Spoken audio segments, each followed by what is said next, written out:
What's going on, everybody? Welcome back to Unhinged Talk. As usual, I'm your host, Patrick Hennessy, joined by Paraskevas Xenophontos, Brian DeGennaro, and Brandon Kramer. How you guys doing tonight? We're good. Good, man. How about you? Good. Good. Can't complain. We have a lot of exciting things to talk about tonight. Some of them might get Brian a little aggravated, but before we get into that, let's take a look at the Big 50, the men and moments that made the New York Yankees. Has chapters highlighting all your favorite men and moments from your Yankees fandom. Aaron Judge, Lou Gehrig, Babe Ruth, Joe DiMaggio, Mickey Mantle. You're a fan of them? You name it, they're in the book. Brian, who's your favorite Yankee? Brett Gardner. See, the thing is that it's only including of relevant Yankees, so he's definitely not in the book. Maybe one day when they put him in Monument Park, but until then, he's not in the book. But retire number 2, right? Probably. But you guys could go to the link in the description and purchase this book using code Unhinged27 for 27% off your order. That's a deal because I know quarantine, everyone's got to keep up on their knowledge. You're not going outside. You're not supposed to go outside. So you just stay inside, read this nice book, and enjoy your day, Right, Brian? What if you like to read outside? You could read outside, just social distance. That's exactly what you got to do. Code Unhinged27, 27% off with your Unhinged mask. And then you just sit outside, read this book, and enjoy your day. So let's get right into the topic we want to touch on today. So it's one that makes the Yankees fan base kind of rip each other's throats apart sometimes. Especially we had an article about this last week, and the Facebook comments were atrocious with people comparing these two players. So I'm not going to leave the discussion to only Aaron Judge and Glaber Torres, but any Yankee you want to throw into the conversation, you can. Brian, I know you want to throw Brett Gardner into this conversation, but who do we think is going to be the next captain of the New York Yankees, if there's even going to be one? Well, I have to go with Aaron Judge. I'm sorry. I know it's the obvious answer, but that's why I have to go with it because he exemplifies exactly what you want in a captain. He exemplifies what the Yankees look for in a leader, and he's the obvious answer. So Aaron Judge. Brandon? I'd have to agree. I mean, it just makes sense. He's already technically just the unnamed captain. And, I mean, it just makes the most sense. He's probably most likely going to be a Yankee for the rest of his career, barring anything, an injury or a trade, but I don't see that happening. It just Oh yeah. Yeah, but was that a cough? Wait, well, hold up one second. Did Paraskevas just cough? Yes, I could use my arm instead of my hand. We need to get him tested ASAP. But Brandon, continue. Yeah, it's Judge. Okay. So Paraskevas, what do you think about this topic? Well, I agree with the boys. Judge is definitely the obvious answer to be the next Yankees captain. He's basically the leader. Every time he represents himself for the organization, just for himself, he comes out as everything Derek Jeter would have done back in the day, like all the great ladies, he's great on the field. Listen, the guy has it all. He's one of the best. He's one of the best baseball players. Brian loved that one. He's got to be big in New York. All you got to do is have realize a gap that was one of the qualifications for being captain was being good with the ladies. Hey, Jeter. I wonder if he leaves any gift baskets. Yeah, I think that means Brian is qualified to be the next Yankee captain. I'm the unhinged captain now. I'm the captain now. But I know all of you guys mentioned that Aaron Judge is obviously the clear-cut favorite. But could you see where people have ground to stand on if they do think that Glaber Torres should be the next captain? I mean, yeah, definitely. But there's just Brandon. one issue. Well, not an issue. I mean, the previous captains. I mean, Babe Ruth was a captain for I think like 3 days, and then I think he punched an umpire. Anyway, then I think it was Gehrig, and then classic. Then it was Munson, and then Jeter. So the Yankees haven't had a bilingual captain at all. Exactly. If you're going by, Judge right now is the face of the Yankees, but Glaber Torres ain't that far behind. It's true. that I can see where people get that, but like I see Glaber as more as just a guy that just plays. Like Judge, he's just like especially just from the videos from 2018 before the game against the Red Sox, having individual handshakes with each player. Oh, I love that video. That's a Yeah, beautiful video. Except Tyler Wade. I hate Tyler Wade. But that's besides the point. Shots fired. Damn, at Tyler Wade. He's a bust. Don't get me started. He's a bust. But Let's I get him mean, started. I'm trying not to. it's well, Torres would be cool to be the captain, honestly, because he's stayed healthy the past 2 years, but I mean, it's gonna be Judge. But Torres is an acceptable answer. You bring up a good point too, because the Yankees are becoming more Hispanic as we go, and there's a lot of guys that only speak Spanish on the team, or their main language is Spanish. So it might make sense to have someone who. Yeah, but look at Glaber. Look at him. He basically came into the league and he wanted to learn the language. Yeah, he refused to use a translator. I remember that when he came up. Right, but he deserves major respect for that. Yeah, and also look at Gary Sanchez. Gary can speak perfect English, but people don't understand that. People are like, oh, how does Gary and Tanaka? How do they communicate?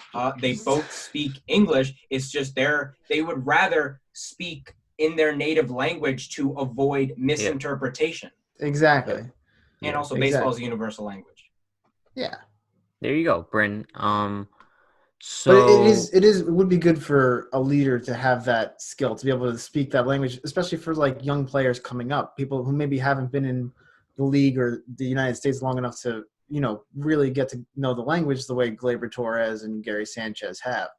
With all these young guys coming up in the minors from the Dominican Republic and baseball's Venezuela. majority white.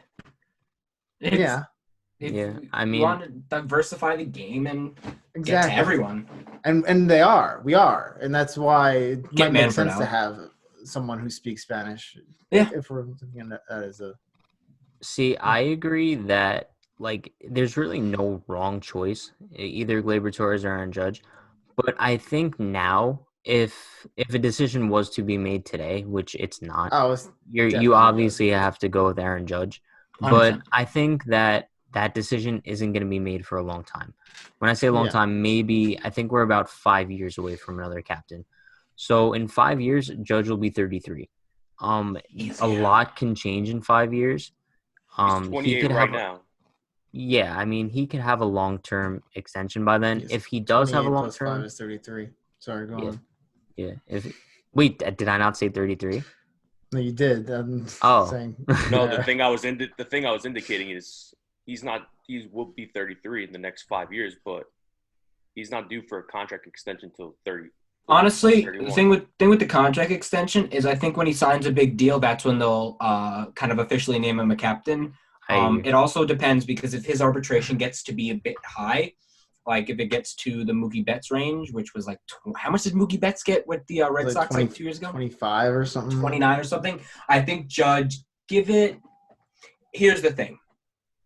Let's just say this season doesn't happen. Judge has a healthy 2021, then a healthy 2022. I could see him signing it at the end of 2022 for a deal roughly around 20 to 25 million a year, no more than 4 or 5 years. He's not going to get a 6-7 year deal in the 200 million obviously range. not. Because Judge is going to get paid for what he does, for how he is on the field. But first of all, I don't see him a guy demanding. I don't see him honestly being a douchebag and be like, I want this amount of money. I think Judge will get paid. I mean, Cashman's known for paying the big kind of face of the franchise. Like they paid Jeter, even though Jeter was an asshole about it. Yeah, that went really well. Did you read basically 2012 when he was a free agent, he basically said to Cashman, he's like, I want a max deal. I don't care if I'm. Oh yeah, I think he wanted 3 years. He wanted a 3 year, $60 million contract, and Cashman was on the edge. He's like, I don't want to give it to you. Didn't he want a piece of Yes Network as well? He wanted something crazy. I think he wanted a piece of the organization as well. It's the also go ahead. Yeah, the funniest thing about Jeter being when he was part of buying the Marlins, he basically told Giancarlo Stanton he was up his ass because about that. I know. He's like, if you don't take this trade to St. Louis, you're not going to be playing. So he But here's basically the said, thing. Here's the thing. I don't know if it was. I forget who it was. It was either Yelich or Stanton, and I think it was Stanton. They said that they never even had any communication with Jeter when they were on the Marlins, and he was like trading everybody, and they had zero communication with him whatsoever. And it's mind blowing because during their playing careers, let's kind of look at like A-Rod and Jeter. The dynamic that A-Rod was the villain and Jeter was like the goody two shoes that could do no wrong in anyone's eyes. After retirement, that has totally flip flopped. A-Rod is like the pride and joy of the sports world, and Jeter's like the most hated man walking around. It's crazy how the tides just flipped. Yeah. It's great. It is actually honestly it's great, especially with what A-Rod did. But as I said, he paid his time. I honestly think what really made even you would say the diehard Boston fans kind of something switched is I think it was during spring training this year when A-Rod was talking about the Astros suspension. He said he messed up, and he said, and I paid. He said he paid his time. I mean, he said I got the biggest suspension in MLB history, and he did his time, and he did it in front of the public eye. And the Astros just get fucking slap on the wrist. That's when I think I saw even some diehard fans that I actually know saying, like, "Hey, this guy isn't so bad." yeah, like when A-Rod always well presents himself, like he's right. He got suspended once for steroids. He did an interview, he faced the 75 games, and then he was part of the biogenesis program. He got suspended a year without pay. But look at the Astros. They cheated for multiple years. They won a championship out of it. And what happens to them? Oh, you guys get immunity because you just told us what happened. You don't get anything. Well, because that's a different. Manfred wasn't the commissioner when A-Rod got his suspension, right? Yeah, No, so Blood ceiling. yeah, it's just the comparison. Manfred is much softer. It's crazy what the Astros got away with. But going back to the whole captain discussion, here's an idea that I could throw out there.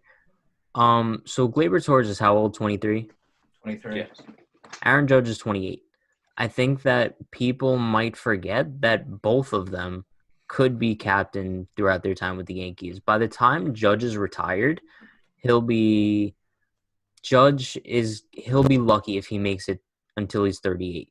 So let's just say he retires at the age of 38. Glaber will be 33. If he's still on the Yankees at that point, Glaber could just be named captain after Judge retires, and there would be nothing wrong with that. They don't throw captain around easily anymore. Yeah. I mean, you have to. It's a really high honor. There's only been like 4 or 5 captains in the history of the Yankees. But if Glaber keeps up this sort of production, there's no reason why they wouldn't be able to. Well, it's not just production. Production, I mean, Jeter towards the end of his career was out for a while. It's just do you pretty much just like do you I don't even know how to say it. Do you personify what it means to be a Yankee? Exactly. Yeah, and that's why I feel like it has to be. I feel like It's gonna be either Glaber of those. Torres does he not? Got to be Yeah, more but- outspoken. And Judge Not in isn't the way that outspoken. Jeter did. I wouldn't say outspoken. I would say like You gotta have to see more handle from him. yourself in a particular way. In a look at Yankee Judge. way. yeah, he's just honestly we got to see Yeah, I how guess. Glaber Torres matures over the next couple years to really make a decision on if he'll Basically, my whole thing is that obviously Judge is the current clear-cut favorite, but I do not think that just because Glaber Torres might not be your typical Yankee, that he shouldn't be just thrown out of the conversation like it's nothing. I definitely think that No, as time goes definitely on, not. he might solidify his case even more than Judge already has. So I think we Sure. just need to wait and see. But yeah, I want to go back to the Jeter and A-Rod thing for a minute because the whole thing just blows my mind. So when Stanton came to the Yankees, a lot of people compared Judge and Jeter to A-Rod Stanton. Do you guys see any sort of dynamic with that? A-Rod and Jeter, I mean, they loved each other before A-Rod was traded, but I mean, let's be honest. Did they? Yeah, there were some. A-Rod is the better. I'll go out and say this. A-Rod is the better shortstop, but Jeter was stuck on playing that's at a third. given though. Yeah, Yeah, I he's think the that's greatest shortstop of all time. Yeah. Yeah, I mean, there was a whole video on it. I think it was what was it like beef history on it, and there Yeah, were I like think I know what video you're there talking was about. like an interview like a couple years ago, and they just looked they both A-Rod and Jeter were both next to each other. They look so uncomfortable. I I mean, think they don't like each other. I yeah, really they don't hate think each so. other. They hate each other. Like going back to the defense, don't you remember that part in the book where Cashman told Torre to tell Jeter to work on his defense? Yeah. And then Yeah, I when remember that. Cashman went to go approach Jeter about, he's like, did Torre talk about how you should work on your defense? Jeter said, Torre never talked to me. Torre was always afraid of talking to Jeter about how to work and fix things. But Because that's what everybody I'm was saying. During Jeter's playing career, would you have ever guessed that he was like that on the field? Not at all. Because he's always personified as the leader and that guy. Exactly. So it's kind of that same narrative we get with Judge now. I don't want to say that Judge is like a diva or anything, but it's just an interesting dynamic because Stanton is kind of looked at as that diva now, and Judge is looked at as the leader, babyface, perfect. You never really know. Like it's the same thing with the A-Rod Jeter dynamic. Like A-Rod turned into being like the greatest guy in the world. So I don't know. I think it's just I feel like everyone just jumps on Stanton too much. Yeah, Does that but mean Stanton's gonna just come out one postseason and absolutely just dominate? Then hell yeah, I'll Exactly. take that. We don't win Yeah. the World Series in 09 without A-Rod. I don't know what anyone says. You could Yeah. probably take Jeter out, but we don't win that World Series without A-Rod. But I don't see Stanton as the diva. Like I don't. Is that No, really I'm a saying like the narrative that's Yankees. going around? Yeah, I the think Yankees fan base Stanton's hates him. Because He does. Stanton carries himself really well, and like he's never. Yeah, A-Rod seemed to have trouble dealing with being in the limelight when he first got here. And it doesn't feel like Stanton has that issue. He doesn't like let the media get to him. He doesn't say things that will get him in trouble.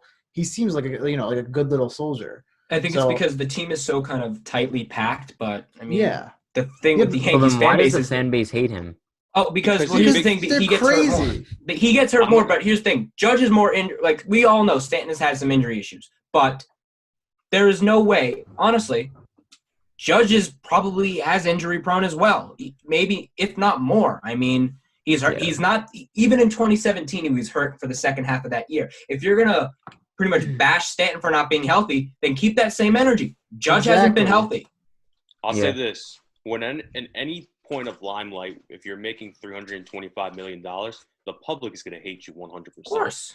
It doesn't matter. Like Stanton, when he first came to the Yankees, he was excited. He was outgoing. He's like, I want to win a championship with this team. As much as I love Judge, one thing that disappointed me is in, 2017 or 2018 when we played the Red Sox in the playoffs.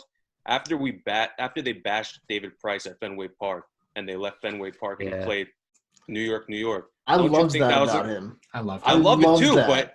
I loved it too, but you can't get cocky when you haven't even won one But championship. it's not about being cocky. That's just, he's just. I Like, mean, we messing said a around. statement, but then what happened is if you're going to do that, you need to back it up. And Yeah. Severino The series showed up was to his only start late. tied.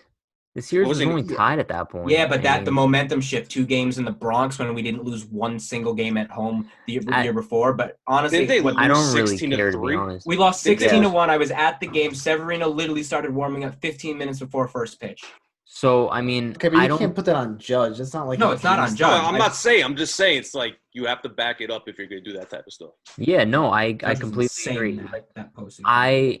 So I'm not blaming Judge for like the 2018 collapse, obviously, but It's a team even effort. at even it's a at the team. time when like the whole what did they play, Sweet Caroline or York. something?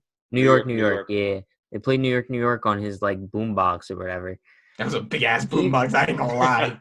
That was a Even at big-ass the fucking time- boombox. Even at the time, I was like, I don't know if like that's the right move because it just reminded me of 2017 when Jose Ramirez said something about No, like he said something we're 3-0 at cupcake. Yankee Stadium, cupcake. Yeah, it just brought me back to that moment and how Yankees fans looked at Jose Ramirez like, all right, like now we're just gonna like beat your ass. I feel like that They just did. woke up a monster in the Red Sox, and it was just completely unnecessary, especially when the series is tied going back to the Bronx. That's like my only knock on Judge in his entire career with the Yankees. But besides 100%. that, he's That's why the I brought it definition up. of a Yankee. Yeah, No, he is. That's why I brought it up. He's like, I love the guy, but you can't do that. Even if it's tied, yeah. you're gonna Yeah. piss off the other team. Even. And what did the Red Sox do after they beat the Yankees at Yankee Stadium to clinch? New York for the rest of the postseason. Yep. Exactly. And you can't blame them for that. You really No, can't. honestly. I would have done the same exact thing. It's They just played had Sweet to do- Caroline. We would play for the rest of the fucking postseason. Like, if Yeah. you're gonna talk shit, back it up. One player can't just back it up. Baseball's a team sport. I agree. It was in 2018 when they had like those foam parties in the locker room after they won. Was Yeah, it like- the Red Sox or the Yankees? No, the Yankees. Smoke, the Yankees, smoke, the smoke The party. smoke, screening. yeah. Yeah. Oh Yeah. yeah. 2017 and 2018 were such fun years. So was 2019 though. It's just 2017 felt like it was the year. Just 2017 snuck up on everyone because that was the first year that management actually sent something out. We're like, hey, for the first time ever, we're going to be trying out these young players, Yeah. and we're not going to expect to do well. And that's the thing. You give the Yankees no expectations and just let them have fun, and look Yeah. what happens.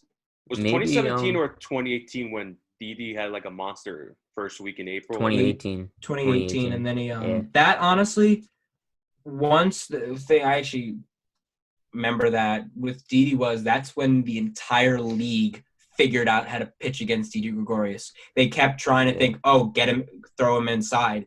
Once they started throwing him outside, he never was the same player again. Yeah. I think that Didi is definitely like an interesting player, especially to look back like on his just on coming to the Yankees and taking over shortstop after Jeter retires. Like that's something that doesn't get appreciated enough, and I feel like that's a topic that we should touch on next week and just break down like Didi Gregorius' entire career in the Bronx, because I know towards the end it wasn't really like Didi wasn't that loved by everybody anymore. Brandon posted an article about that in the summer. Oh, I got hammered for that. It was kind of time to let him go, but I want to touch on that more next week because He we're made running Glaber more time. Torres' job. Just one quick thing about it. He made Glaber Torres' job at taking over shortstop the easiest thing in the world. I agree. And who knows how Glaber Torres is even going to be at shortstop when the season hopefully gets underway. But we appreciate you guys joining us tonight. Anybody have anything left to say? I think that was all. Awesome. Stay Yankees. tuned for Unhinged Trivia on We will Saturday. see you guys this weekend for Unhinged Trivia. Hopefully, I could win my third week in a row, but I guess we'll see. You got some tough competition. Wait, Brian, you got to do some research this time. Don't get a easy question wrong like that again that gets 20,000 views on TikTok. Yeah, Brian. Hey, I'm a views monster. It's good. Honestly, congrats to Brian though. He's You're welcome. He's one of the most viewed persons on 20,000, man. 20-something Yeah. thousand. Yeah. So we will see you guys next time.